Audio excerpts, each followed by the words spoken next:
Jinja kalamenta hapente Kipende jinja tupa Kinublay Tidak kelah kasih Baduknay Kipengen mau babertay Kan sawai Jisu menta shishau Lajanwan Ilat loine em yau Banlitan Ila ben kre ban yeshem Asin bnei Ak majin kang jisu men Ta uyen Jai ben real but jai ben real Kin you let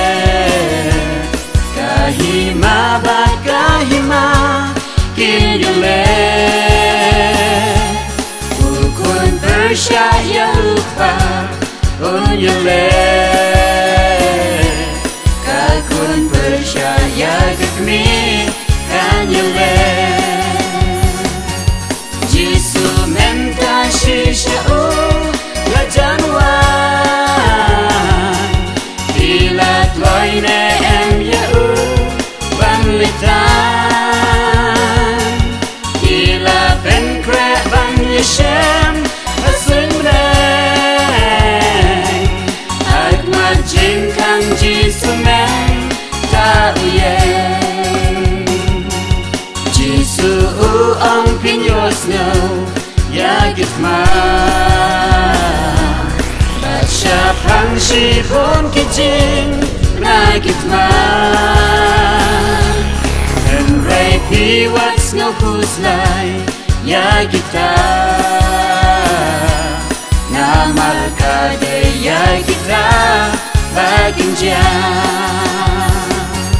Jisu menta shishau Lajanwan Ilat loine em yau Banlitan Ila ben kre ban yeshem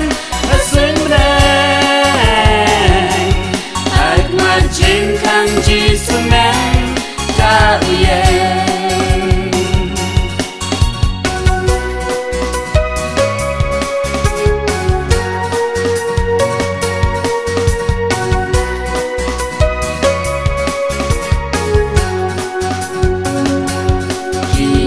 Milkin jagal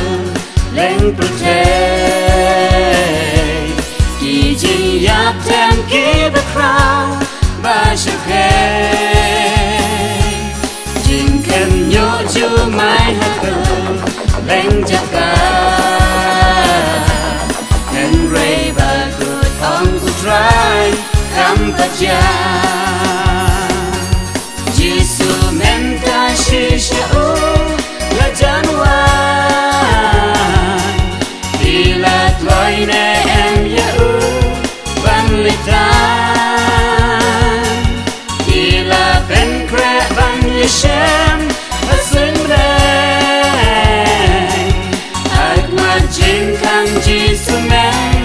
Ta uyen Jisu uang pop hanta Kan manbun Bacing igna kibapun